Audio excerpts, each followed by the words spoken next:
everyone, Michelle Markey with Medina Domestic Art Studio, and this is a quick product review.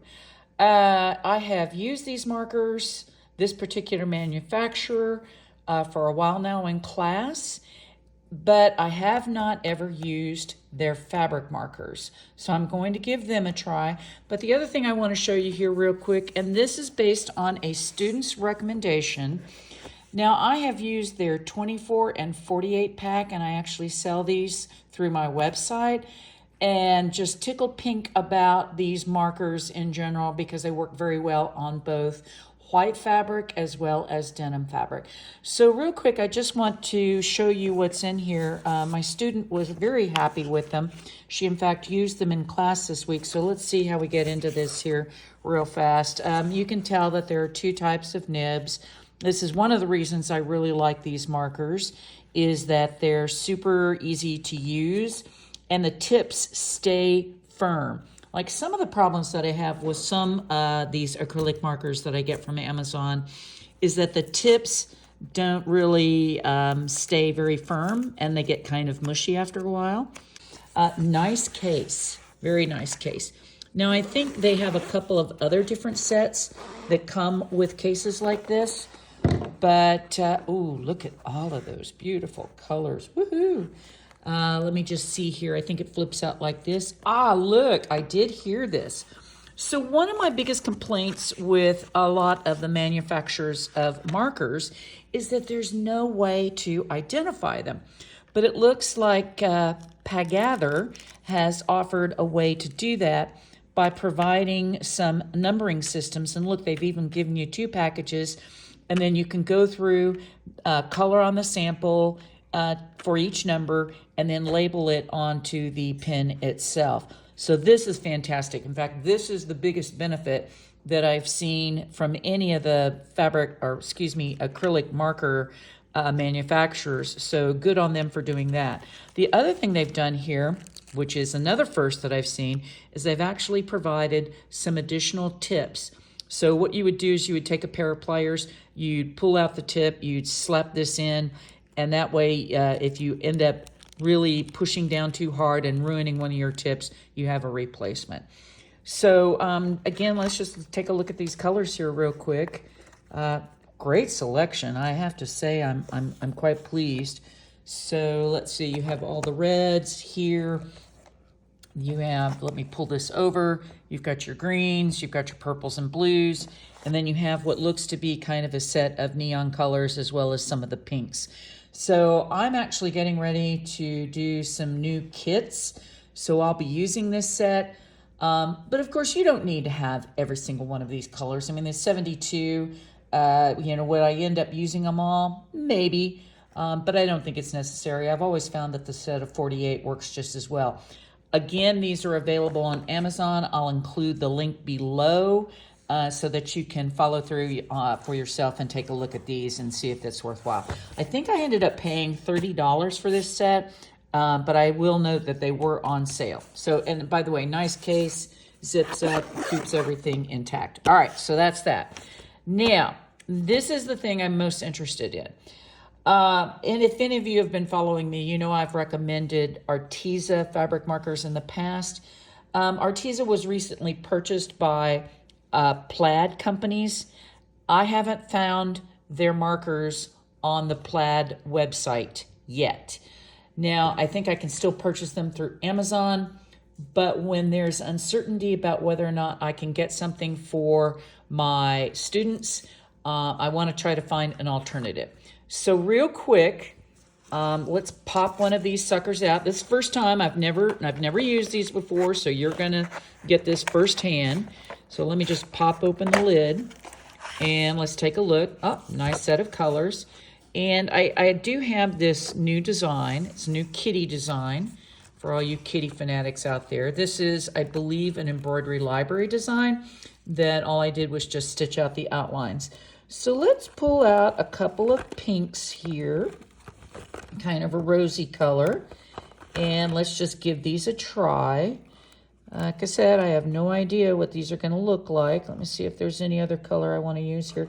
Maybe this red. We'll kind of use this on the the flowers. And let's just take a look first at the tip. That's a big tip. If you got big wide areas, yeah, I would use that. That's about the biggest tip I've ever seen on a fabric marker. Let's take a look at the other end. Ah, now that's more like it. So let's use this end just because I think in the long run it's going to be easier for some of these smaller areas. I have no idea what color this is going to be, but oh, nice beautiful pink. That looks good. Now, let me zoom in here so we can see what this looks like as I'm even zooming in closer. The one thing I always look for when I open up a fabric marker is, does it bleed? And I don't notice any bleeding as of yet. Let's just come around on this side. And of course, this is a brand new pen, having just opened up the package.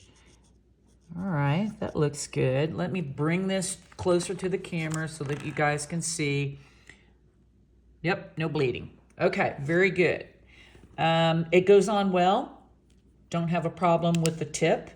Let's bring in maybe this other color of pink. Let's try this in. I mean, what the heck? So I'm going to come in here and put just, okay, bleeding. Look at that, y'all.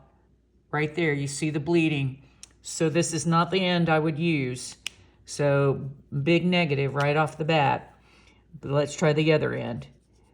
Oh my gosh, and look at that. 2 different colors.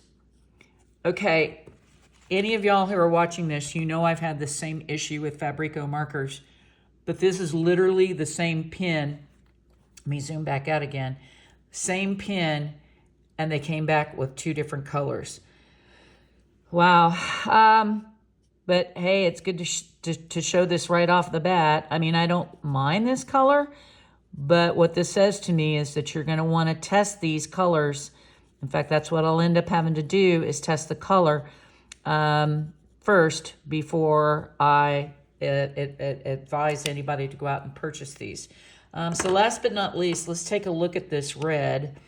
And maybe what I'll do is I'll come in here and color the center of this with the red. Again, oh, sorry, I'm coloring very hard and moving the camera. Not bad. Certainly don't mind it. Now I'm just curious now. Let's just check the other end and see what the other end looks like. Oh man, the bleeding's bad on this. Really, really bad. I mean, it's just, let me just do this one more time so you can see this up close.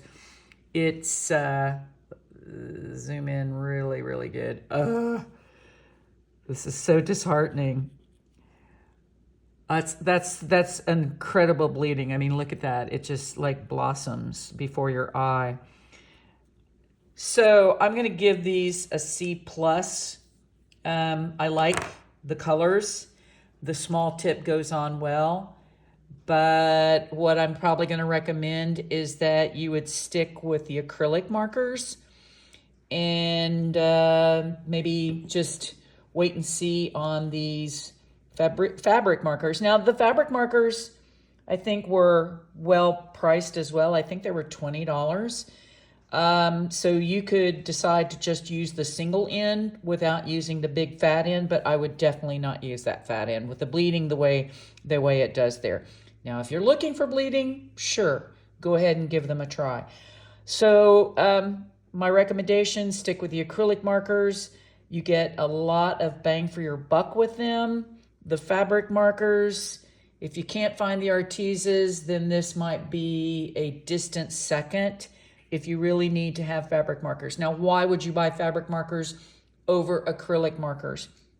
Because if I draw on top of this stitching line with the the fabric markers, it won't cover up the stitching. However, if I did it with the acrylic markers, it would end up covering that stitching and you would no longer see it. So this is the advantage of why you would want to consider this, is that these are translucent and the acrylic markers are opaque. So that's it. That's my product review. If you have any questions or comments, please leave them below. And as always, thank you so much for watching.